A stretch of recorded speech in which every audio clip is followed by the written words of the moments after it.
Warren Buffett ने कहा था, आप 9 महिलाओं को प्रेग्नेंट करके 1 महीने में बच्चा पैदा नहीं कर सकते। लेकिन अजीब बात यह है, इन्वेस्टिंग में लोग बार बार यही करने की कोशिश करते हैं और 1 महीने के अंदर ही लॉन्ग टर्म रिटर्न चाहते हैं। ट्रेडिंग सीखी, बिटकॉइन खरीदा और अब सोच रहे हैं इसे दुगना कैसे करें। क्या हम आज ही कल के सारे फायदे ले सकते हैं? सच ये है, हर चीज का एक नेचुरल साइज और नेचुरल स्पीड होती है। उससे ज्यादा धक्का देने पर चीजें टूटती हैं, बिखरती हैं और कभी कभी मर जाती हैं। रॉबर्ट वॉडलो, दुनिया का सबसे लंबा इंसान, देखने में किसी सुपर हीरो जैसा, लेकिन बिना स्टील ब्रेसेस के वो चल भी नहीं सकता था। उसके पैरों पर इतना दबाव था कि आखिरकार उसका दिल हार गया। 3 गुना आकार 3 गुना ताकत नहीं लाता, बल्कि 3 गुना बोझ लाता है। बिजनेस में भी यही होता है। स्टारबक्स ने 20 साल में 400 स्टोर खोले। फिर एक समय ऐसा आया जब वो हर 4 घंटे में एक नया स्टोर खोल रहे थे। ग्रोथ की इस दौड़ में उन्होंने अपने असली स्वाद का जादू खो दिया और 2008 में 600 स्टोर बंद करने पड़े। आज मैं आपको बताने वाला हूं कैसे जल्दी रिटर्न की लालच आपके सबसे अच्छे आइडियाज को बर्बाद कर देती है।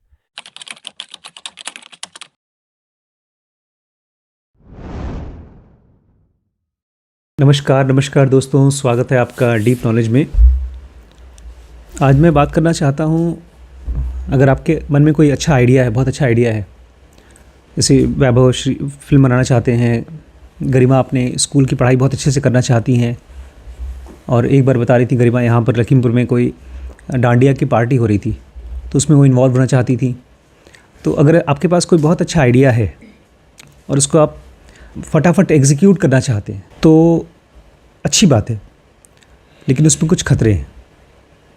हम सब लोग सक्सेसफुल होना चाहते हैं, पैसा कमाना चाहते हैं, हमारे अंदर टैलेंट डेवलप करना चाहते हैं, लेकिन अगर इस आइडिया को आपने जल्दी किया तो उसमें कुछ खतरे हैं। मैं उस खतरे को दिखाना चाहता हूँ। आज के वीडियो का नाम है too much, too soon, too fast. हम सब चाहते हैं ये चीज़, खूब ज़्यादा चाहते हैं, रुपया पैसा बहुत जल्दी चाहते हैं और बहुत फास्ट चाहते हैं। जल्दी और फास्ट में डिफरेंस क्या है? अपने मन को थोड़ा सा ऑब्जर्व करिए। जब भी आपके पास कोई बहुत अच्छा आइडिया आता है तो ये लगता है कि यार इसको फटाफट हो जाए। जैसे इस बार आप जब गांव गए तो हम लोग ये सोच रहे थे कि अनुज का काम हो जाए, जो काम के लिए बताए थे, लेकिन हम लोग डर भी गए। आपका एक आइडिया था जो गांव में ज़मीन खरीदने का, और अपने मन में सब लोग देखिएगा, पता नहीं आपके मन में आता है कि नहीं आता है। मेरे मन में बहुत बार ऐसा आता है कि कहीं हम पैसा लगा दें और वो पैसा बहुत जल्दी निकल के आ जाए। इसमें दो चीज़ें हैं। अगर आप जल्दी नहीं करना चाहते तो फिर आप करेंगे ही नहीं, आलस आ जाएगा। और अगर आप चाहते हैं जल्दी हो जाए तो उसके खतरे को पहचान लीजिए। ये मुश्किल कॉन्सेप्ट है जो मैं समझाना चाहता हूँ। कुछ दिन पहले मेरे पास सुधीर आए, हमारे मार्केटिंग मैनेजर PRO। तो बोलते हैं सर अब 3 साल हो गया, अब एक्सपैंड करिए। जैसे रिम्पी स्कैन है, उसको एक्सपैंड करिए, फैलाइए। तो अगर शायद मेरी जगह वो हो तो एक और सेंटर खोलें इस साल। बिज़नेस में एक आइडिया है कंपाउंडिंग का। कंपाउंडिंग मतलब पैसा या कोई भी चीज़ जो आप करना चाहते हैं वो धीरे धीरे नहीं बढ़ता। शुरू में धीरे धीरे बढ़ता है, बाद में बहुत तेज़ी से बढ़ जाता है। इसको समझाने के लिए गणितज्ञ लोग ऐसे बोलते हैं। एक जादूगर था, वो राजा के पास आया, उसने कुछ चमत्कार दिखाया, राजा बड़ा खुश हो गया। उसने कहा ठीक है, तुम बताओ क्या चाहिए। उसने कहा कुछ नहीं, आप एक शतरंज के खेल पर जो खाना आता है उस पर 64 खाने होते हैं। उसने कहा पहले वाले में 1 चावल, दूसरे वाले में 1 का 2, 2 चावल, तीसरे में 2 का 4, 4 चावल, चौथे वाले में 4 का 8, वो तो डबल हो गया, 16 कर दो, और नेक्स्ट वाले में 16 का 16 स्क्वायर। राजा ने कहा कोई बड़ी बात नहीं है, तो हम कर देंगे। और फिर उस एंड तक जब पहुँचते पहुँचते वो इतना चावल हो जाता है कि दुनिया में इतना चावल नहीं है, शायद पूरे ब्रह्मांड में इतना चावल नहीं है। ब्रह्मांड का तो नहीं जानते, लेकिन दुनिया में इतना चावल नहीं है, ऐसा हो गया। तो कंपाउंडिंग के बारे में जब आप सोचते हैं कुछ बड़ा करने के लिए, तो ये कॉन्सेप्ट हम लोग को लगता है यार काश मेरा भी पैसा फटाफट बड़ा हो जाए। आज ही एक हमारा जो एक रियल एस्टेट का एजेंट है वो मुझे फ़ोन करके बोलता है आपने जो ज़मीन ली है यहाँ पर नहर के ऊपर वो आप बेच दीजिए। मैंने उसको 800 का लिया था और वो बोल रहा है कि 1000 में बिक जाएगा, 200 रुपये बढ़ा के। तो कितना परसेंट बढ़ा? जब 200 रुपये 800 रुपये पे बढ़ गया तो वो हुआ 25%। ये सही आंसर था, मैं आपका भी गलत था। कंपाउंडिंग में आपके पास जितना भी पैसा है, जो भी प्रॉपर्टी है, उसको आप कैसे डबल कर लेते हो, कितने साल में डबल कर लेते हो, ये समझा जाता है।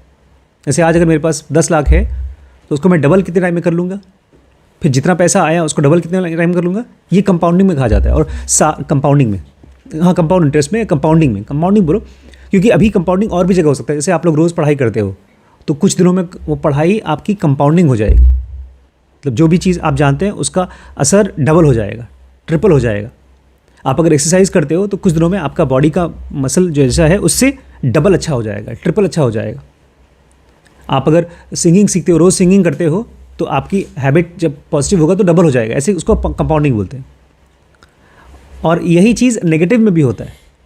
आप एक सिगरेट पीते हो तो उससे तुरंत कुछ नुकसान नहीं होता, लेकिन रेगुलर करते हो तो बॉडी कुछ दिनों में कैंसर खा जाती है, कैंसर आ जाता है उसमें। तो कंपाउंडिंग का कॉन्सेप्ट है ये। लेकिन आज का जो लेसन है उसको प्लीज़ समझिए, थोड़ा सा मुश्किल है ये। इसको समझाने के लिए मुझे एक बेस देना था कि जब कोई आदमी पैसा कमाना चाहता है तो चाहता है बहुत ज़्यादा पैसा आ जाए और बहुत जल्दी आ जाए। इसका लेसन है, अगर एक अच्छा आइडिया लिया आपने और उसमें स्टीरॉयड लगा दिया। स्टीरॉयड जानते हैं? जो लोग मसल्स बनाते हैं, बॉडी बिल्डर, वो लोग स्टीरॉयड की दवाई लेते हैं। वो दवाई से बॉडी बहुत जल्दी फूल जाती है। इसलिए ओलंपिक्स में कहा जाता है कि अगर तुमने स्टीरॉयड लेकर के ओलंपिक्स में खेले हो तो तुमने गलत किया है, ये चीटिंग है। स्टेरॉइड्स बहुत जगह पर लेते हैं लोग। इनफैक्ट हम लोग मरीजों को देते हैं स्टेरॉइड्स जब वो बहुत बीमार होते हैं। जैसे मेरे कान के लिए मैंने ऑलमोस्ट 2 महीने स्टेरॉइड खाया।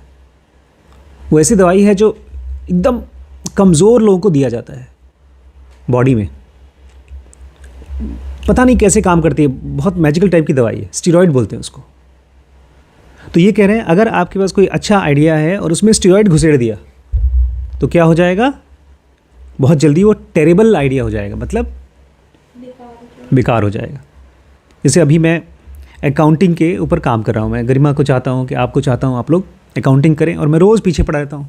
अगर यही चीज़ मैं आपको धक्का मार के, जो चीज़ शायद साल भर में होने वाली है, उसको एक ही हफ्ते में करा दूँ, तो ये बोलते हैं वो टेरेबल आइडिया है। वॉरेन बफेट एक बार कहते हैं कि देखो भाई, पैसा कमाना चाहते हो तो कमाओ, लेकिन सब्र रखो, टाइम लगेगा पैसा कमाने के लिए।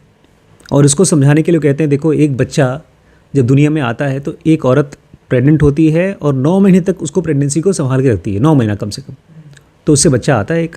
लेकिन अगर तुम लोग कहो कि नहीं, हम 9 औरतों को एक एक महीने के लिए प्रेग्नेंट कर दें तो बच्चा हो जाएगा। नहीं समझे क्या बोला मैंने? एकदम सही एग्जाम्पल दिया उसने कि देखो, जो चीज़ दुनिया में जितने टाइम में होती है उतने टाइम में ही होगी, उससे जल्दी नहीं हो सकती। इसलिए टू फास्ट टू मच मत करो। उन्हीं 3, ये अरबपति था वॉरेन बफेट, अभी भी है। उसके साथ एक और दोस्त था चार्ली मंगर, उसकी डेथ अभी 2-4 दिन पहले हुई है, 1 हफ्ते के अंदर अंदर हुई। 90 या 100 साल का हो गया था वो भी। हाँ, और इनके साथ एक और पार्टनर था। अगर ये वो पार्टनर के साथ होता तो वो भी आज अरबपति होता, लेकिन उसने कुछ साल पहले, आज से 60-70 साल पहले, उसने अपना पैसा वहाँ से निकाल लिया। बोलता है हमको अपना पैसा जल्दी बढ़ाना है। तो फिर वो अभी इस समय बहुत गरीब आदमी है, अरबपति नहीं है। अगर मैंने आज ज़मीन खरीद लिया, कोई 1 लाख रुपए का ले लिया मैंने ज़मीन, और मैं सोचूं कि उसको मैं 4 दिन के बाद 2 लाख का बेच दूं, तो बिकेगा? एक मैं आपको सच्ची कहानी बताता हूँ। दीपक गुप्ता यहाँ आता है अक्सर, हम लोगों को ज़मीन दिखाता है, और मैंने एक ज़मीन ली है ओपी श्रीवास्तव जी से। वो ज़मीन मुझे पड़ी है 700 रुपये पर स्क्वायर फिट। कितना रुपए? और मेरी ज़मीन है 7000 स्क्वायर फिट गुणे 700, कितने की हुई? करीब 50 लाख की एक ज़मीन है। कितने रुपए स्क्वायर फिट लिया मैंने? 700। तो मैंने उसको कहा देखो भाई, इस ज़मीन को मैं 2000 रुपये स्क्वायर फिट से कम में नहीं बेचूंगा। तो ये ज़मीन मुझे मिली 700 रुपये स्क्वायर फिट की, आज से करीब 5 साल पहले। क्लियर? अब 5 साल में मैं उम्मीद करता हूँ कि 700 रुपये का बढ़ करके 2000 तो हो ही जाना चाहिए। अगर 2000 का बिकेगा मेरा ये ज़मीन गुणे 7000 तो मेरा हो जाएगा 1,40,00,000 रुपए। लिया था 50 लाख का और मुझे पैसा कितना मिलेगा? 1,40,00,000। कितने का प्रॉफिट हुआ? 50, 1,40,00,000 तो ऑलमोस्ट माइनस नया वैल्यू कितना है? 1,40,00,000। 90 लाख का फ़ायदा हो जाएगा। ये सच्ची बात बता रहा हूँ, क्योंकि वो ज़मीन आजकल दीपक देख रहा है और बोलता है सर उसको बेच दीजिए, हम आपको इससे अच्छी ज़मीन दिलाते हैं, इससे बड़ी। 90 लाख रुपए मुझे मिलेगी। मैंने ये कैलकुलेट किया कि इस ज़मीन को अगर बेच दूंगा तो मुझे जो मैंने दिया था वो हट करके एक्स्ट्रा 90 लाख रुपए मिलेंगे। टोटल मेरे पास 1,40,00,000 रुपए आ जाएगा। कोई गलत बात तो नहीं बोल रहा हूँ? 700 रुपये की चीज़ मैं कितने में बेचना चाहता हूँ? 2000 में। कोई गलत बात बोल रहा हूँ? नहीं। दीपक बोलता है सर वो ज़मीन की कीमत 1000 रुपये है अभी, जो आपने 700 का लिया है वो 1000 रुपये। मैंने कहा पागल हो गए हो तुम? 1000 रुपये का तो अंकल जब जिंदा थे बगल वाली ज़मीन दे रहे थे मुझे, अभी 4 साल पहले। अपने भाई के लिए मैं देख रहा था, मैंने लिया नहीं। वो उसके बजाय मैं थोड़ा और आगे जाकर नहर के जस्ट कोने में एक ज़मीन लिया, वो मुझे 500 की पड़ी थी, अंकल से थी 700 की, वो ले लिया था मैंने। तो बोलता है सर देखिए आप बताइए सबसे अच्छा रेट कितने में आप बेचना चाहते हैं? मैंने उसको कहा कम से कम 2000 नहीं तो कम से कम 1500 रुपये मुझे मिलना चाहिए उस ज़मीन का। कोई गलत बोला मैंने? 700 की चीज़ ली तो कम से कम डबल रेट तो मिले, 1400 नहीं तो 1500। तो उसने कहा सर नहीं बिकेगी आपकी ज़मीन। मैंने कहा यार ये आदमी कैसे बोल रहा है कि नहीं बिकेगी? आज 5 साल हो गया, 6 साल हो गया, मैंने 700 की ज़मीन ली थी और उसके आसपास में रोड बन गई है, बस्ती आ गई है। यहाँ लखीमपुर में ये वाली जो प्लॉट जिसमें हम लोग रह रहे हैं, बगल वाला प्लॉट कितने का बिक रहा है? 1 करोड़ कुछ बिक रहा था। नहीं, स्क्वायर फीट नहीं पता मुझे। 3500 रुपये। 3,500 रुपये बगल वाला प्लॉट सामने वाला बिका है, जहाँ लिखा है बिकाऊ है। अगर उस प्लॉट पे जाके आप इंक्वायरी करिए तो 3,500 का बिक चुका है। जो कोचिंग के बगल वाला है। हाँ, और अगर आप मेन रोड पे जाएं इसी समय, अगर मेन रोड पे कोई ज़मीन अगर खाली है और उस पर लिखा होगा बिकाऊ है तो गेस करिए कितने का बिकेगा मेन रोड पे? 20,000। ये मैं गया था 2 साल पहले, एक ज़मीन उसके युवराज पैलेस के बगल में है, छोटी सी, जितना बड़ा ये है, 10,000 रुपये पर स्क्वायर फीट बोल रहा है। 20 साल पहले। 2 साल पहले। तो क्या मैं गलत मांग रहा हूँ उसका 2,000 रुपये? नहीं। बोलता है नहीं सर आप किसी से भी इंक्वायरी कर लीजिए, ये ज़मीन जो आप चाहते हैं ये 1200-1300 रुपये से ऊपर ज़्यादा बिकेगी ही नहीं। बोलते मेरे पास एक ग्राहक है जो 1300 ले लेगा, और 1300 में हो गया तो गुणे 7000 तो मुझे मिला केवल 91,000, 91 लाख। 50 लाख की चीज़ बढ़ के केवल 91 लाख हुई, डबल भी नहीं हुई। कम से कम 1 करोड़ तो होनी चाहिए। मैंने मैडम को बताया कि मैडम इसको रिम्पी बेच देते हैं इसको, हमारे पास जो एक्स्ट्रा पैसा 90 लाख रुपए आएगा उससे हम लोग और अच्छी ज़मीन लेंगे, तभी तो पैसा रोटेट होगा। मैडम ने साफ मना कर दिया। बताइए आप लोगों के हिसाब से बेचना चाहिए कि नहीं बेचना चाहिए?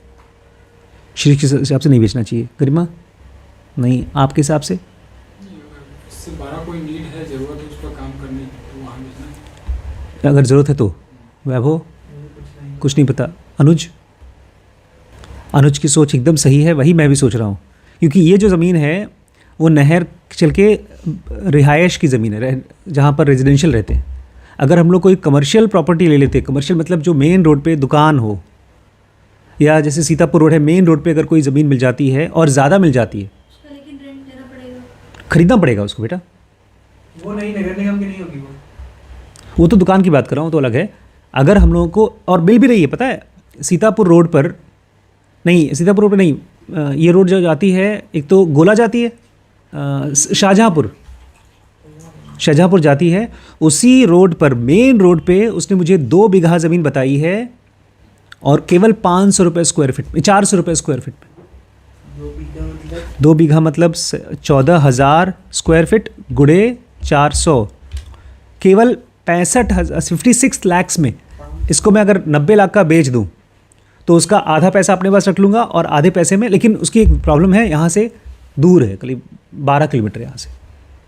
मैं 2 बार देख के आया, मुझे बहुत अच्छी ज़मीन लगी वो एकदम मेन रोड पे, चौड़ी सी रोड है काली वाली, जब आप इस रोड से हम लोग जाते हैं इधर नैनीताल जाते हैं लखीमपुर से, हाँ, तो एक रोड कटती है, राइट में जाते हैं तो पीलीभीत, और अगर सीधे जाते हैं तो शाहजहाँपुर पड़ता है। और उसी रोड पर 2 बीघा ज़मीन मिल रहा है, 14,000 स्क्वायर फीट। मुझे उसकी लालच आ रही थी। वहाँ अगर हम सोचें कि 2000 में हमारी बिक जाएगी तो संभवतः हो सकता है वहाँ पे रोड पे, हाँ, यहाँ 2000 होने में जहाँ जो है हमारा प्लॉट, ये 2000 होने में शायद और 10 साल लग जाए। लेकिन मेन रोड की ज़मीन की कीमत जो कमर्शियल है, जहाँ दुकानें चलती हैं, उसकी कीमत हमेशा ज़्यादा होती है। और मेरे पास एक भी कमर्शियल प्रॉपर्टी नहीं, सब रिहाइश वाली है। इसमें भी रिहाइश ही। ये वाला कितना होगा ये पूरा में? ये 2000 स्क्वायर फीट है, 2100। अब सुनिए, मैं जो बताना चाहता हूँ, मैं तो शॉक्ड हो गया। जो आपका सवाल था कि अगर आदमी मेहनत करे तो जल्दी भी अमीर हो सकता है। मैंने उसको कहा देखो भाई, मेरी ये प्रॉपर्टी मैं 2000 के नीचे बेचूंगा ही नहीं। मैडम ने कहा तो 2000 में बिके तो बेच दो।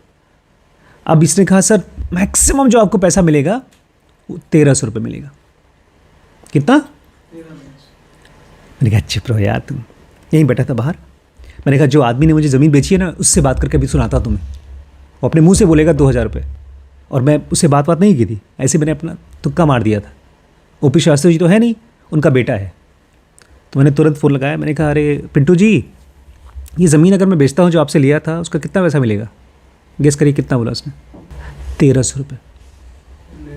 मैंने स्पीकर ऑन कर रखा था। मैंने कहा हे राम, इससे अच्छा आप कानई में पढ़ लिया और सुन लिया होता और झूठ बोल दिया होता। बड़े कॉन्फिडेंस के साथ, क्योंकि अंकल थे तो बढ़ा बढ़ा के बोलते थे। ये उनका बेटा है, ये उतना तेज नहीं है। अब क्या कर सकते हैं? तो क्या बोला वो आदमी आपसे? तो देखो, हम बोले थे साहब, हम लोग मार्केट में रहते हैं और चीज़ों की कीमत के बारे में हम जानते हैं। जैसे सोना है, सोना इस समय क्या रेट चल रहा है? करीब 64,000 रुपये एक 10 ग्राम का सिक्का। इतना बड़ा सिक्का अगर लेंगे गोल्ड का तो 64,000 रुपये का मिलेगा, 64,000।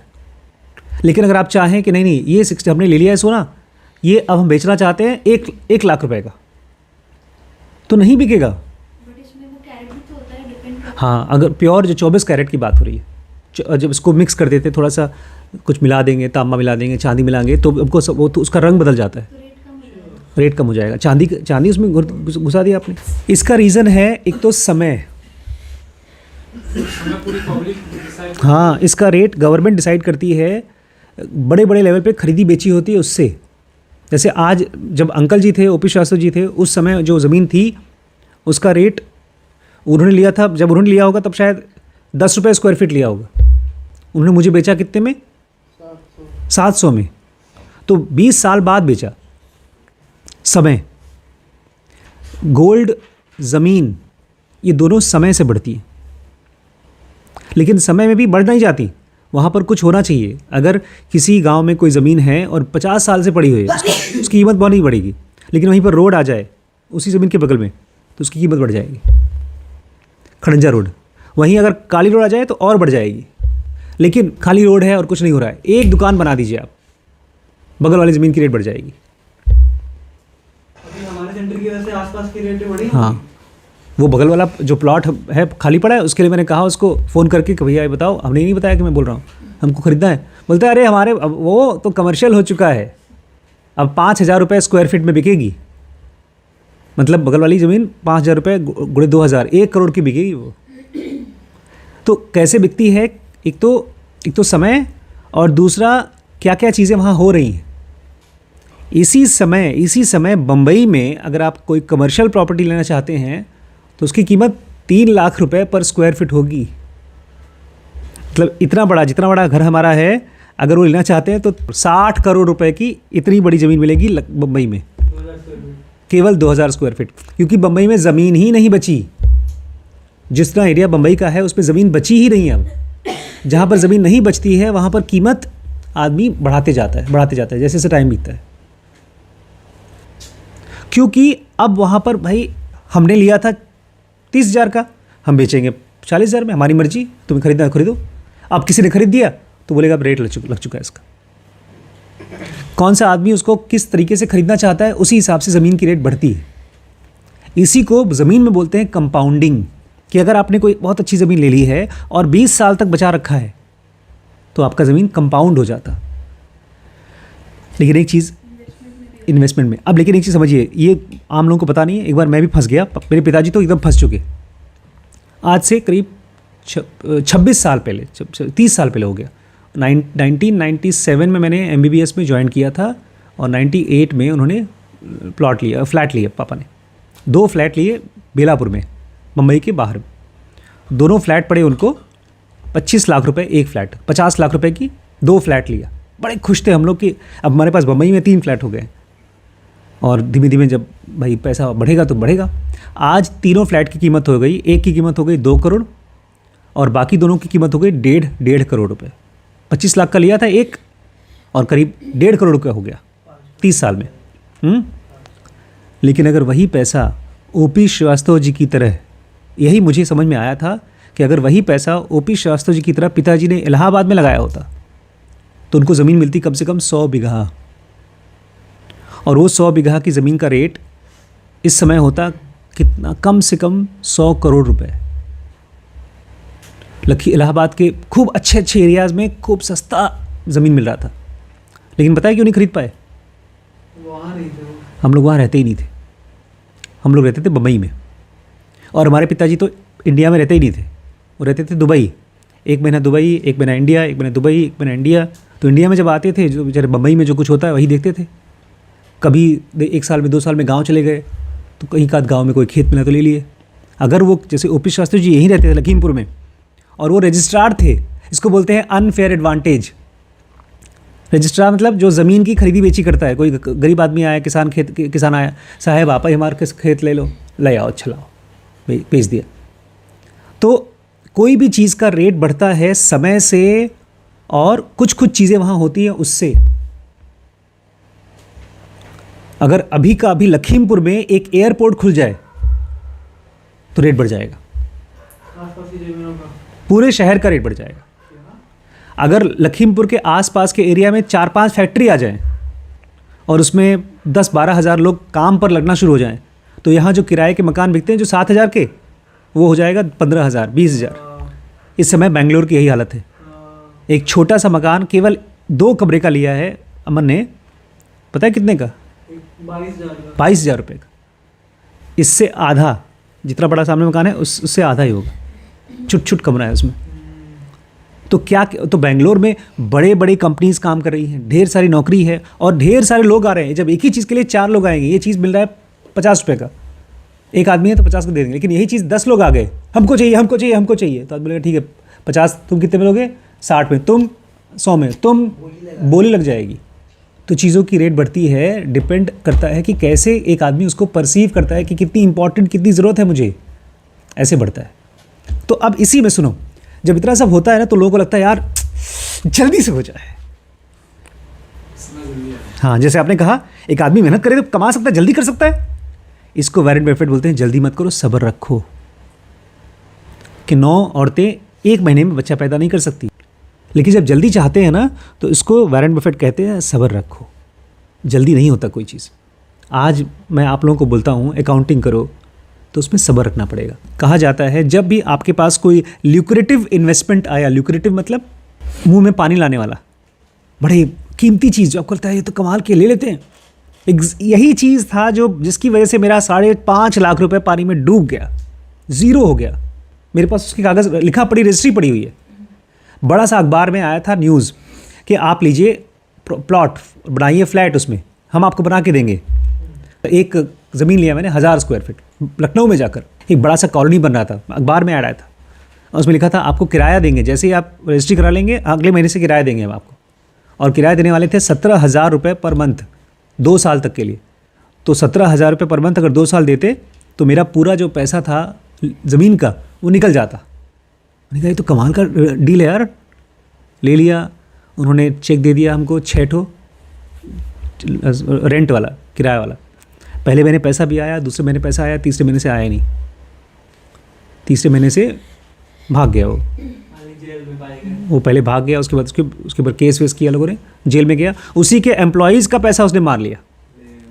इसको बोलते हैं लखनऊ में था प्लॉट, ल्यूक्रेटिव इन्वेस्टमेंट। रिपी बोलती है अरे लखनऊ में अपने पास प्रॉपर्टी होगी, वहीं बना लेंगे एक फ्लैट, कभी जाना होगा वहाँ रहेंगे। इसको बोलते हैं ल्यूक्रेटिव, जो आपको लगता है यार बहुत कीमती चीज़ है, आज वो ज़मीन है ही नहीं हमारे पास, उसकी दाखिल खारिज पे हमारा नाम नहीं है, उसी किसान का है जो उसका है, क्योंकि 80 बीघा अभी तक उसने किसान से लेकर के हमको बेचा ही नहीं, उसमें कुछ और कागजी कार्यवाही होनी चाहिए थी, हुआ ही नहीं। दो चीज़ें बोल रहे हैं, अगर कोई बहुत ल्यूक्रेटिव इन्वेस्टमेंट आता है हमारे सामने जो मुंह पे पानी लाने वाला, और ख़ास तौर से स्पेशल स्किल, जैसे इनको फिल्म बनाना है, इनको बहुत जल्दी इंडिपेंडेंट होना है ना, इंडिपेंडेंट ना, अकाउंटिंग और बीबीए करके, और शीर्ष को वो करना है, कोडिंग करना है, तो इसमें जब ऐसा आपके पास कोई ऑप्शन आता है तो हमारे पास एक टेंडेंसी होती है, हमारी एक मन होता है अच्छा अच्छा बहुत अच्छा है, लेकिन क्या जल्दी कर सकते हैं? हार्ड, अगर धक्का मारे हैं तो थोड़ा जो 1 साल में होने वाला 6 महीने में हो जाए। जो चीज़ आज मेरा 100 लोगों की कंपनी है, अगर धक्का मारे तो 200 की हो जाए। वही बोला था वो सुधीर कि सर आप डबल कर लेते हैं, एक और सेंटर खोल लेते हैं। मैंने उसको बोला बेटा आज से 30 साल पहले 1 साल के 2 साल के अंदर मैंने 2 स्कूल खोला था, दोनों स्कूल गायब। सबर रखो, एक बहुत बड़ी कंपनी है होटल की, उसने अपना पहला दुकान खोला था, उसके दूसरा दुकान 10 साल बाद खोला, तीसरा दुकान उसके 5 साल बाद, और उसके बाद 50 साल में उसके बाद कम से कम 100 दुकानें थी। तो मैंने उसको कहा सबर रखो सबर रखो। लोगों को लगता है नहीं यार ये नींबू की तरह है, निकाल लिया जूस निकाल लिया, थोड़ा और दबाएंगे तो और निकल जाएगा इन्वेस्टमेंट में से। ये हम लोगों को नेचुरली लगता है कि हाँ यार कर सकते हैं, पैसा निकल सकता है, जल्दी हो सकता है, लेकिन इतिहास गवाह है अगर आपने किसी कीमती चीज़ को धक्का मार के कोशिश किया कि वो बहुत तेज़ी से बहुत दूर हो जाए और बहुत बड़ा हो जाए तो बैकफायर कर जाता है। मतलब आपके ऊपर भारी पड़ जाएगा। अगर मैंने जैसे इनको धक्का मारा नहीं तुम इंजीनियरिंग करो, तो एक दिन ये आकर सुसाइड कर लेंगे, या सिगरेट पीना शुरू कर देंगे, या दारू पीना शुरू कर देंगे। इलाहाबाद में यही होता था, रोज़ इनको पिताजी मारते थे, पीटते थे, बोलते थे साइंस पढ़ो। ये अपना किताब खोल के सोते रहते थे, उसके बाद जा कर के अपने दोस्तों के साथ हुक्का पीते थे। तो ये होता है जब आप किसी चीज़ को, किसी अपॉर्चुनिटी को धक्का मारते हो। इसलिए मैं इनको धक्का मारता हूँ, लेकिन बहुत प्यार से। अब एक बायोलॉजी का एग्जाम्पल सुनिए। अब इसी एग्जाम्पल में मैं आपको एक आदमी के बारे में बताना चाहता हूँ, उसका नाम है रॉबर्ट वाल्डलो। क्या नाम है? इसकी खासियत क्या है? ये दुनिया का सबसे बड़ा आदमी है, सबसे ऊंचा, सबसे लंबा आदमी है भाई, बहुत बड़ा आदमी है वो, हाइट उसकी बहुत बड़ी है। हमारे ब्रेन में एक चीज़ होती है, उसको बोलते हैं पिट्यूटरी ग्लैंड। वो उसको अगर ग्रोथ हार्मोन पहुंचता है तो हम ग्रो करते हैं। अगर कोई आदमी बौना रह गया, जैसे हाइट आपकी और मेरी कम है, हमारे पूरे सेंटर में अनुज की हाइट, मेरी हाइट, हाँ आपकी हाइट हमसे ज़्यादा है ना, है। बहुत से लोगों को हाइट के बारे में होता है, तो ये इसलिए क्योंकि पिट्यूटरी ग्लैंड में ग्रोथ हार्मोन का कम पहुंच हुई। लेकिन इस आदमी को कुछ बीमारी थी जिसकी वजह से पिट्यूटरी ग्लैंड में ढेर सारा ग्रोथ हार्मोन घुस गया। जब वो 7 साल का था तब वो 6 फीट का था, 7 साल की उम्र में। जब वो 11 साल का हुआ 7 का हो गया, 7 फीट का। पूरे लखीमपुर में 7 फीट का कोई आदमी नहीं होगा। और जब वो 22 साल की उम्र में मरा है, 22 साल की उम्र में मर गया, तो उसकी हाइट थी तकरीबन 9 फीट। 9 फीट, 12 फीट का है, 3 फीट कम कर तो 9 फीट उसकी हाइट थी। उसकी उम्र थी 500 पाउंड और वो जूते पहनता था 37 साइज़ का। उसका जो हाथ था वो 1 फुट का लंबा था। अगर आप उसको देखें तो आपको लगेगा ये आदमी तो अगर ये दौड़ करेगा, दौड़ रेस में दौड़ेगा या बास्केटबॉल खेलेगा तो सब चीज़ जीत जाएगा। लेकिन ये उसकी ज़िंदगी थी नहीं। वो दुनिया का सबसे तेज़ आदमी नहीं था, सबसे बड़ा था, लेकिन सबसे तेज़ या कोई ओलंपिक्स में जीते या कोई दौड़ करे, कोई खेल के लिए, ऐसा नहीं था। पता है क्या था? उसको चाहिए था स्टील के ब्रेसेस पैरों में चलने के लिए, चल नहीं पाता था क्योंकि बहुत भारी था वो। और जब वो चलता था तो जैसे कोई बूढ़ा 100 साल का आदमी चले ऐसे चलता था। बड़ी मेहनत करनी पड़ती थी। अगर उसका कभी कोई वीडियो देखेंगे आप, देखेंगे ऐसा लगेगा यार ये 22 साल का आदमी नहीं है, ये 100 साल का आदमी है। जब भी आप उसको देखते हैं वो खड़ा होने में बहुत दिक्कत होती। ये हमेशा दीवार के पास ऐसे लीन करके खड़ा रहता था। इतना ज़्यादा उसका हाइट था, उसके पैर के ऊपर इतना ज़्यादा वजन पड़ता था कि उसको घुटने के नीचे कभी महसूस ही नहीं होता था खड़े होने पर, इसलिए हमेशा बैठा रहता था। चलता भी कम था। अगर वो 22 साल की ज़्यादा और जीता उसका पैर सब टूट चुका होता। अच्छा वो जल्दी मर गया, वो इसी वजह से मर गया वो। और मरा क्यों? केवल इसलिए क्योंकि उसकी हाइट ज़्यादा थी। हाइट होने की वजह से हार्ट के ऊपर प्रेशर ज़्यादा पड़ा, अल्सर हुआ उसको, घाव पैर में घाव हो गया और उसमें इन्फेक्शन हो गया तो मर गया। अगर आप किसी आदमी को सोचें यार ये आदमी 5 फीट का है, उसको 15 फीट का कर दो, तो वो 15 फीट के हिसाब से काम नहीं करेगा, उसका हिसाब अलग ही होगा। आप एक आदमी को ट्रिपल साइज कर दें और उम्मीद करें कि उसकी ट्रिपल परफॉर्मेंस हो जाएगी, तो ऐसा नहीं होगा। दुनिया का मशीन ऐसे काम नहीं करता। जो असल में खूब बड़े बड़े जानवर होते हैं और उनको बहुत समय तक जिंदा रहना होता है, तो उनके पैर छोटे छोटे और मोटे मोटे होते हैं। राइनासोरस खूब बड़ा सा होता है और उसके पैर मोटे मोटे छोटे छोटे होते हैं। कल उसका एक वीडियो देखा, वो आराम से बिना डरे मगरमच्छ के बगल से गया। मगरमच्छ की कुछ हिम्मत ही नहीं। हिप्पोपोटामस और राइनासोरस ये इतने बड़े बड़े, इतने मजबूत हैं, मगरमच्छ छुएगा उसको कुछ होता ही नहीं उसको। और अगर कोई जानवर बहुत लंबा है तो उसके पैर लंबे होने चाहिए बहुत, जैसे जिराफ या ऊँट। अब जो आदमी का स्ट्रक्चर है वो 5 से 6 फीट के अंदर ही होना चाहिए, अगर उतने साइज़ का पैर है। अगर आदमी को और लंबा कर दो तो पैर लंबा होना चाहिए, नहीं तो आदमी मर जाएगा। हर जानवर के लिए एक कन्वीनियंट साइज़ का पैर होना चाहिए जो उसको यहाँ से वहाँ तक पहुँचाए। ये एग्जाम्पल मैंने इसलिए लिया क्योंकि हर चीज़ की एक प्रॉपर स्टेट होती है जहाँ पर वो सबसे सही तरीके से ग्रो करती है। जैसे बच्चा 9 महीने में होता है, अगर 7 महीने का बच्चा निकाल दोगे तो कमज़ोर रहेगा, बढ़ जाएगा। और इसका एप्लीकेशन बहुत जगहों पर है। बिजनेस में ख़ास तौर से, जैसे हमने डिस्कस किया, ज़मीन में यही रूल है कि आप सस्ती ज़मीन लो और 20 साल तक वेट करो। अभी तो स्किल के ऊपर है। अभी बड़ी मम्मी आज 3री क्लास ले रही हैं पाइथन की, कोडिंग की। एकदम बच्चे की तरह पढ़ रही हैं, जैसे आप लोग ABCD पढ़ रहे हैं, ऐसे ही वो कोडिंग सीख रही है। आज वहाँ बैठी थी, कंप्यूटर में खोल कर कुछ करके बोलती मुझे कुछ नहीं आता, मुझे कुछ नहीं आता। लेकिन वो 10 साल का प्लान है उनका। 10 साल में वो चाहती हैं एक बिजनेस एनालिस्ट, कंप्यूटर के एनालिस्ट हो जाए, क्योंकि हमारे काम में इसका ज़रूरत है। और अगर नहीं भी चला काम तो उसकी कीमत बहुत ज़्यादा है मार्केट में। कोई आदमी अगर गाना सीखना चाहता है तो कम से कम 10 साल देना पड़ेगा आपको। आप टू फास्ट टू क्विक नहीं कर सकते। चाहे बिजनेस हो, अभी मैं कल और एग्जांपल बताऊंगा इसके, चाहे कोई स्किल हो, चाहे ध्यान हो, वो चीज़ का जितना टाइम लगेगा उतना टाइम उसको चाहिए। अब आपका ये आपकी समझदारी है कि उसका टाइम खोज सकें। लेकिन ग्रोथ में, चाहे किसी भी स्किल में, स्किल मतलब किसी भी हुनर में, गाड़ी चलाने के लिए अगर आप 10 साल का गाड़ी चला चुके हैं तो आप बहुत अच्छे एक्सपर्ट हैं। उसके पहले बहुत खतरे होते हैं। 10 साल चाहिए आपको एक अच्छा ड्राइवर बनने के लिए, 10 साल चाहिए एक डॉक्टर बनने के लिए, कम से कम।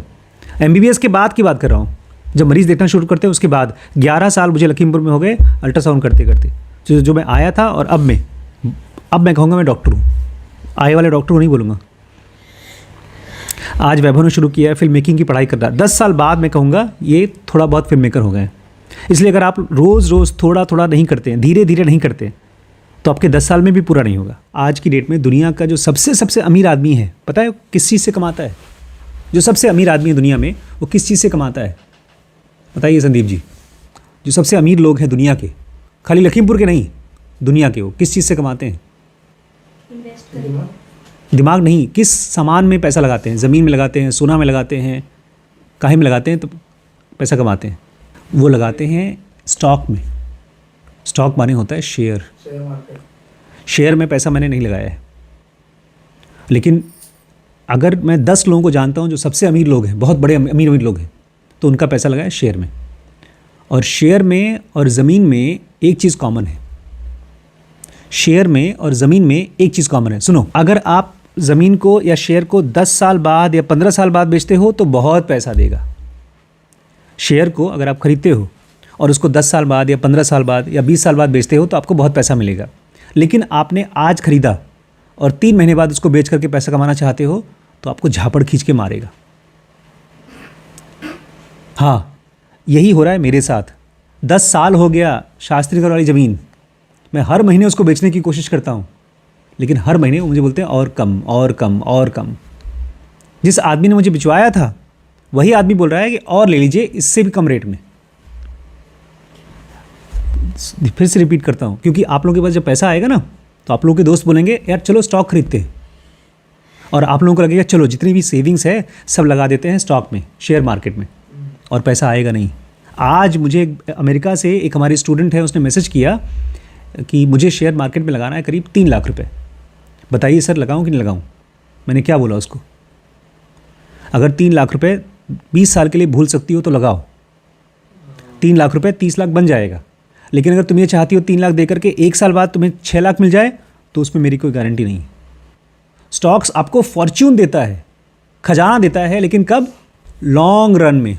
लॉन्ग रन मतलब 20 साल में, 30 साल में। और वहीं पर अगर आपने जल्दी मांगा, जो लगाया है वो भी नहीं मिलेगा। स्टॉक को अगर ध्यान से देखेंगे तो नीचे जाता है, बहुत बार नीचे फिर ऊपर, फिर नीचे फिर ऊपर जाता है। और ये बात हो रही है अमीरों की। बहुत से अमीर जब वो ढेर सारा पैसा लगा देते हैं और उम्मीद करते हैं कि मुझे 6 महीने में पैसा आ जाए, तो ख़त्म हो जाता है। अब मैं आपको कहानी बताता हूँ आपके बैंक की। बैंक लोग जो आपको लोन देते हैं, मेरे पास एक बार एक बैंक वाला लड़का आया, उसने कहा सर आप म्यूचुअल फंड में पैसा लगा दीजिए, हर साल 20-20 हज़ार देना है, 3 साल तक आपको 60 हज़ार देना है, उसके बाद 5वें साल में वो पैसा ऑलमोस्ट डबल होकर के आपको मिल जाएगा। मैंने कहा डबल कैसे करोगे, क्या एफडी करोगे? बोलता है एफडी नहीं सर, हम लोग म्यूचुअल फंड में पैसा लगाते हैं। मैंने कहा बहुत अच्छी बात, म्यूचुअल फंड मतलब शेयर मार्केट में पैसा लगाते हैं। हाँ, वो डायरेक्टली मैं शेयर नहीं खरीदूंगा, बैंक आपके पैसे को लेगा और शेयर खरीदेगा, पैसा बढ़ गया तो बैंक भी रखेगा और आपको भी देगा, घट गया तो बैंक का कुछ नहीं, वो तो अपना फीस लेकर चला जाएगा, आपका घाटा। ये चीज़ उसने बताया नहीं मुझे। 1 साल हो गया, मैंने 20 हज़ार दे दिया। दूसरे साल जब वो मेरे पास आया पैसा मांगने के लिए, तो मैंने उसको पूछा कितना हुआ, तो उसने कहा सर 20 का 25 हज़ार हो गया। मैंने कहा यार 1 साल में केवल 5 हज़ार बढ़ा है, ये तो बहुत कम बढ़ा। बोलते सर अभी मार्केट डाउन चल रहा है ना, इसलिए अगले साल देखिएगा ये जो 20 हज़ार है ये 40 हज़ार रुपये हो जाएगा, डबल हो जाएगा 1 साल बाद। मैंने कहा चलो, फिर मैंने 20 हज़ार रुपये और लगा दिए, क्योंकि हमारा कॉन्ट्रैक्ट था कि 3 साल में 20-20 हज़ार देंगे हम। अगले साल जब मैं आया तो मैंने पूछा कितना हुआ है मेरा फंड, तो गोल गोल घुमाने लगा, सर अभी वो नेट नहीं चला, ये नहीं चला। मैंने कहा साफ साफ बताओ, तो उस दिन नहीं बताया। फिर 3-4 बाद वो बार बार मेरे पास आया, पैसा दीजिए पैसा दीजिए। मैंने कहा जब तक तुम मुझे नहीं बताओगे मेरे फंड की वैल्यू कितनी, मैं 1 रुपये नहीं दूंगा। बोलते सर आपका लॉस हो जाएगा जो दिया है वो। मैंने कहा लॉस हो जाए मैं केस कर दूंगा तुम्हारे ऊपर, लेकिन पैसा नहीं दूंगा। फिर बोलता है सर आपका जो 20 हज़ार दिया था, नहीं 40 हज़ार दे दिया था आपने, अब वो कम होकर के 35 हज़ार रुपये हो गया। मैंने कहा तो तुम तो कह रहे थे बढ़ जाएगा, ये तो घट गया। बोलते सर वो तो म्यूचुअल फंड में होता ही है। क्या बोला? होता ही है। इसका मतलब उसको पता था, बहुतों को पता है, मुझे नहीं पता था। मैंने उस दिन कहा देख बेटा, ये जो 40 हज़ार मैंने लगाया है वो मुझे वापस चाहिए। बोलता सर 40 नहीं मिलेगा, 35 मिलेगा। मैंने कहा 35 मुझे वापस चाहिए आज। 35 का 33 हो जाए, 30 हो जाए, इससे पहले आज चाहिए। बोलता सर आपका बहुत नुकसान हो जाएगा, आप एक काम करिए 20 हज़ार और दे दीजिए, 60 हज़ार, उसके बाद वो बढ़ जाएगा, फिर वापस ले जाइए। मैंने कहा तुम यहाँ से निकलो और मेरा पैसा मुझे वापस चाहिए। वो पैसा मुझे 6 महीने में उसने वापस किया, 35 हज़ार। उसके बाद मैंने कभी भी म्यूचुअल फंड में पैसा नहीं लगाया, मतलब मैंने कभी भी स्टॉक में पैसा नहीं लगाया। मेरे पास जो पैसा था वो शॉर्ट टर्म का था, उस पैसे से मुझे घर का सामान खरीदना था, और उसने मुझे बेवकूफ़ बना करके लगा दिया कि आपका 5 साल में डबल ट्रिपल चौपल हो जाएगा। तो कह रहे हैं स्टॉक में या ज़मीनों में आपको पैसा कब मिलेगा? लंबे समय मिलेगा, शॉर्ट टर्म में नहीं मिलेगा। आज हम लोग ले रहे हैं खेत वहाँ ओयल में, मज़ेदार कहानी सुनिए। उसके हमारी बगल वाली खेत जो मैंने खरीदी है वो 1.5 लाख रुपये बीघा ली थी, 2-2.5 लाख रुपये बीघा ली थी। वो आदमी मुझसे बोलता है डॉक्टर साहब अब आपको लेनी है तो 4 लाख रुपये बीघा ले लीजिए आप। मैंने कहा 4 में नहीं लूँगा, मैं तो 2.5 में लिया था, और कम करो और कम करो, 3 लाख बोला मैंने। बोलता 3 लाख नहीं 3.5 लाख। ये बात हो रही है हमारी 1 साल पहले, 1.5 साल पहले की। फिर करते करते उसने अपना रेट लगा दिया 3,80,000 रुपये बीघा। मैंने कहा 3,80,000 लूँगा नहीं, 3.5 लाख में लूँगा, देना है तो दो, नहीं तो मत लो। उसने डॉक्टर साहब आप जाइए, आप नहीं ले सकते। मैंने कहा ठीक है। साल भर पहले बात ख़त्म हो गई। उसकी ज़मीन छोड़ो, अपने पीछे की ज़मीन मैंने 3 बीघा अभी मैं उसको एडवांस दे दिया है, लिखा पढ़ी करा लूँगा 4 लाख में। वो भी खुश, मैं भी खुश। ये आदमी जिसने मुझे 3 लाख 3.5 लाख में मना कर दिया था, उसने आज मुझे फ़ोन किया, डॉक्टर साहब आप उसकी तो ले रहे हैं 4 लाख में, हमारी काहे नहीं ले रहे हैं 4 लाख में। मैंने कहा मेरे पास पैसे नहीं है यार। बोलता है नहीं, सुनिए, बोल रहा है हमारे ज़मीन के 5 लाख लग गए थे, लेकिन वो आदमी दे नहीं रहा है पैसा, वो अभी टाइम मांग रहा है। मैंने कहा हाँ यार आप 5 लाख में बेच दीजिएगा। ज़मीन का रेट तब बढ़ता है, नंबर 1 जब उस पर रोड बने, नंबर 2 जब उसके आसपास घर बने, नंबर 3 कोई कमर्शियल प्रॉपर्टी हो, दुकानें हो, वहाँ बैंक हो। नंबर 4, पूरे शहर का रेट बढ़ जाता है जब एयरपोर्ट बढ़ जाए, लेकिन उससे भी ज़्यादा रेट बढ़ता है जब लोग आने आए। जब फैक्ट्रीज जलना शुरू हो जाएं। अभी लखीमपुर का रेट, लखनऊ का रेट भी कम है, क्योंकि वहाँ पर जो भी पॉपुलेशन है वो कमाती किससे है? कोई बैंक जॉब करती है, कोई सरकार, कोई छोटा मोटा जॉब करती है। बेंगलोर में कहाँ से कमाते हैं लोग? बड़ी बड़ी कंपनीज़ हैं। तो किसी भी चीज़ का रेट अपने आप नहीं बढ़ जाता। अगर कोई आदमी आके बताए, अरे सर आप पैसा तो ऐसे आएगा, जब उसकी उंगली में एक चटर चटर आवाज़ आए, उसको तुरंत बोल दिया करिए अब तुम जाओ, तुम्हें बिल्कुल नहीं पता पैसा कैसे आता है। इन्वेस्टमेंट पैसा कैसे लाता है? लॉन्ग रन में। तो आज भी मैं उसको धन्यवाद बोलता हूँ जिसने मेरा 40,000 का 35,000 कर दिया। क्यों धन्यवाद क्यों करता हूँ? क्योंकि मेरा गुरुजी है वो। और वो ज़मीन जो लखनऊ में ली थी उसको भी मैं धन्यवाद बोलता हूँ, क्योंकि वो मेरा सेकंड गुरुजी है। एक मेरा म्यूचुअल फंड का गुरुजी और एक मेरा वो गुरुजी। बड़ी बड़ी कंपनीज के साथ भी यही होता है। एक कंपनी है स्टारबक्स, नाम सुना है? किसने किसने नहीं सुना? स्टारबक्स इसलिए फेमस है क्योंकि उसमें चाय पीने की या कॉफ़ी पीने की औकात आप तो छोड़िए, मेरी भी नहीं है। स्टारबक्स दुनिया की बहुत बड़ी ब्रांड है। जब इंडिया में आई तो टाटा ने उसके साथ कोलैबोरेशन किया, पार्टनरशिप किया। तो इंडिया में जितनी भी स्टारबक्स की दुकानें हैं वो सब टाटा के साथ जुड़कर खुली हैं। स्टारबक्स के पास 1994 में 425 दुकानें थी। कितनी? 425। और मात्र 23 साल हुए इस कंपनी को। 23 साल में कितनी दुकानें? 425। 5 साल बाद 1999 में 425 दुकानें थी और 625 दुकानें ऐड कर दिया। 23 साल में 400 दुकानें और 4 साल में कितनी दुकानें? 600 और ऐड कर दी, 625। हाँ, एक अब 2007 आ गया और उन्होंने खोल ली कितनी दुकानें? और 2500 दुकानें। खटाखट लोग स्टारबक्स का नाम जब अमीर लोग सुनते हैं उनको लगता है यार हमको इसकी फ्रेंचाइजी खरीदनी है। जैसे लखीमपुर में अभी तक किसी की औकात नहीं हुई को स्टारबक्स खोल सके। तो ये हुआ कैसे? जैसे ये भाई साहब कह रहे थे, सर ये हुआ फिर वो हुआ, one thing led to another. एक चीज़ हुई, उसकी वजह से दूसरी चीज़ हुई, फिर तीसरी चीज़ हुई। ऐसे करते करते कंपनी के पास ये हो गया कि जल्दी ग्रोथ करो, तेज़ ग्रोथ करो। और स्टारबक्स इतना खुलने लगा अमेरिका में कि चुटकुला हो गया, मजाक हो गया। पूरी दुनिया की इकोनॉमी बढ़ रही है, लेकिन अगले साल एक दुकान है जो पिछले साल कमाता था 1 लाख रुपए एक महीने में, वो 50,000 कमा रहा है। दुनिया की सारी दुकानें अलग अलग ब्रांड तो कमा रहे हैं, डोमिनोज़ कमा रहा है, मैकडोनल्ड कमा रहा है, लेकिन इनका सेल गिर गया। क्यों गिरा? जो उसके मालिक थे बोलते हैं हम सब बहुत जल्दी में थे, हमारे पास 1000 दुकानें थीं, उसको धक्का मार के हमने 13,000 दुकानें तो खोल ली, लेकिन इसके साथ साथ हमने बहुत सी ऐसी डिसीजन ली जिसमें जो स्टारबक्स का एक्सपीरियंस था वो हमने ख़राब कर दिया। आज भी अगर कोई अमीर आदमी स्टारबक्स में जाता है तो उसकी कॉफ़ी पीने नहीं जाता है, कॉफ़ी तो घटिया होती है। वहाँ की एक्सपीरियंस, स्टेटस भी नहीं, एक्सपीरियंस, नाम नहीं, एक्सपीरियंस। जैसे अगर आप ताज होटल में जाएं या आप उसमें जाएं, ओबरॉय में जाएं, तो आपको ऐसा लगेगा कि अचानक से मैं दूसरी दुनिया में घुस गया हूँ।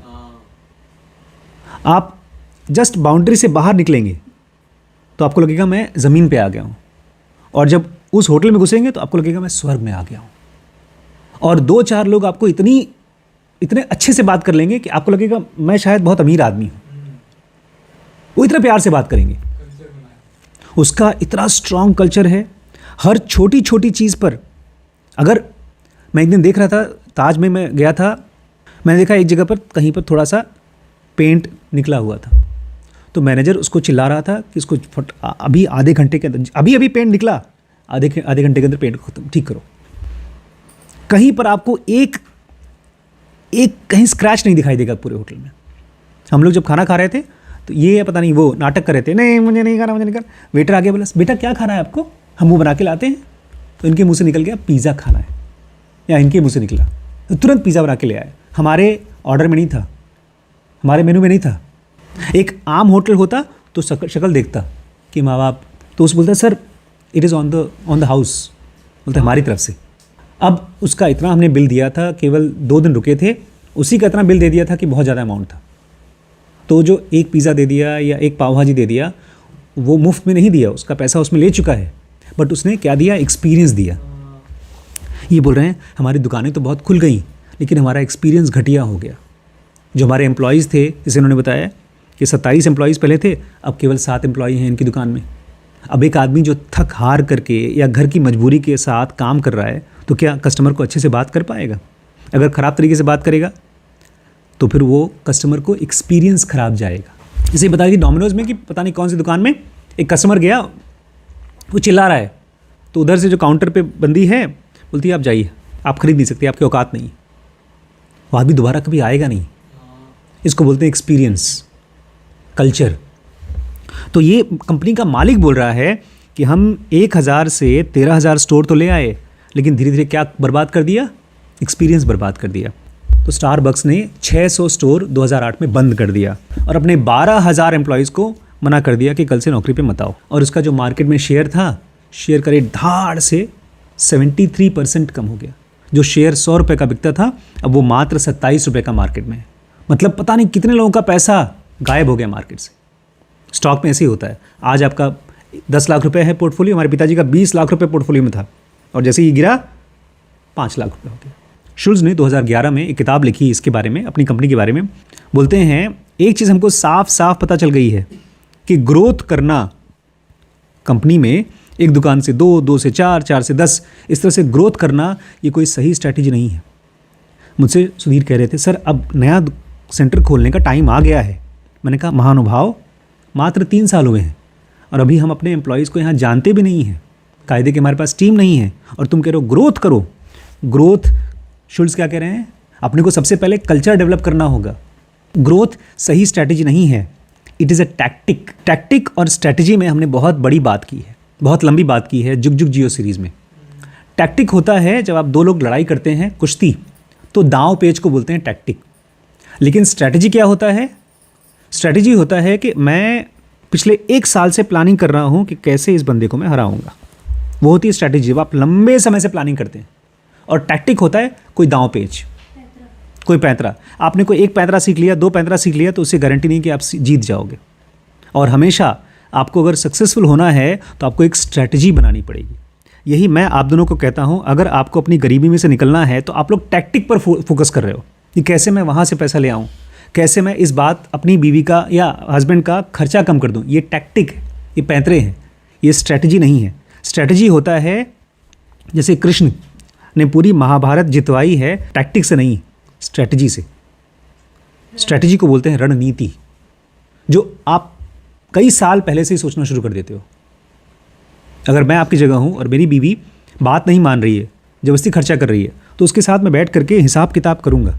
अगर पैसे वाला बनना है तो हिसाब किताब आना चाहिए। हॉवर्ड शुल्ज़ कहते हैं जब अनडिसिप्लिन्ड ग्रोथ हमारा स्ट्रैटेजी बन गया तो हमने अपना रास्ता खो दिया।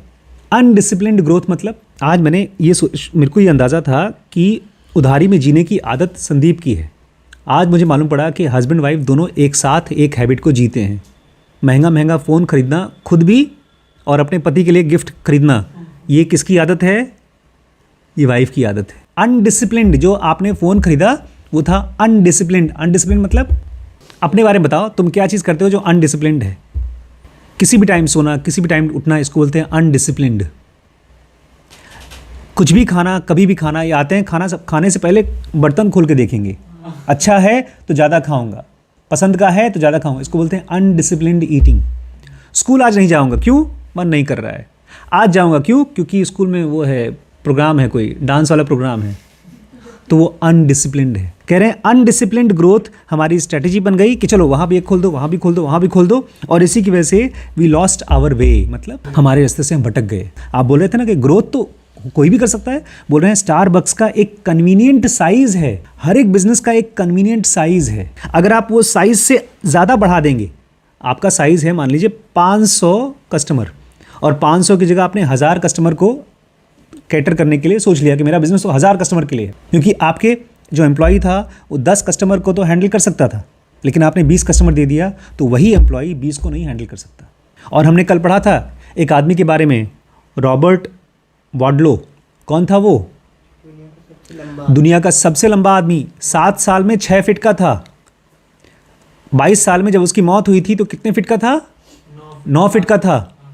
हम लोगों को लगेगा कि यार 9 फीट का आदमी तो दुनिया का सबसे बड़ा रेसर होगा, लेकिन वो चल भी नहीं पाता था। आदमी के दौड़ने का साइज़, सबसे तेज़ दौड़ने का साइज़ केवल 6-6.25 फीट है। उसके ऊपर अगर आपने कर दिया तो उस बॉडी का वजन उसके पैर संभाल नहीं पाते हैं। इसलिए हमारी सोच ही होती है ग्रोथ ग्रोथ ग्रोथ ग्रोथ, लेकिन उसके पहले अपने आप को डिसिप्लिन करना होगा, तब जाकर के ग्रोथ हेल्प कर पाएगा। मैं जब लखीमपुर आया था तो मेरे ऊपर उधार तो नहीं था, लेकिन मेरे ऊपर जिम्मेदारियां थीं। मुझे ये था कि मुझे श्रीश को वापस लाना है। मुझे ये भी था कि मुझे उस समय मेरे पास अकाउंट में 50,000 रुपये नहीं था, सेविंग नहीं हो पाती थी बड़े शहर में। छोटे शहर में हमारी सेविंग, बट सबसे इम्पॉर्टेंट ये था कि मैं अपनी बीवी के साथ आराम से रह सकूं, क्योंकि चेन्नई में रोज़ लड़ाई होती थी। क्यों लड़ाई होती थी? बच्चा हमारे पास नहीं था। मेरा मेन यहाँ पर प्रायोरिटी थी मेरे बच्चा हमारे पास आ जाए, तो वो मैंने कर लिया। यहाँ आने के करीब शायद साल भर बाद वो आ गया था। अपनी प्रायोरिटी सेट करिए और उसका टाइम लिमिट डालिए कि इतने टाइम में ये चीज़ होना चाहिए। चाहे आप लोग साथ में रहें चाहे अलग रहें, उसको एकदम समझदारी से करें। गरीबी में से निकलना और अमीर बनना बिल्कुल पॉसिबल है, लेकिन जल्दी नहीं हो सकता। टू मच टू सून नहीं हो सकता। बड़ी बड़ी कंपनीज भिखारी हो गई हैं इस चक्कर में। हमारी और आपकी औकात क्या है? ये जो बैंक आपको लोन दे रहा है वो खुद भिखारी हैं। इन्होंने पता नहीं कितने बड़े बड़े लोगों को लोन दे रखा है, वो लोग भाग गए और अभी बहुत से लोग भागेंगे भी, क्योंकि वो भी यही कोशिश कर रहे हैं जल्दी से पैसा कमा लें। हर चीज़ का अपना एक टाइम पीरियड है और अपना एक साइज़ है। अगर वो आपको समझ में आ जाएगा तो आप आराम से चलते चलते वहाँ पहुँचेंगे। दौड़ने की कोशिश मत करिए। एक आदमी चल के 100 किलोमीटर भी पहुँच सकता है, दौड़ के थक जाएगा वो। Don't try too much too soon, too fast.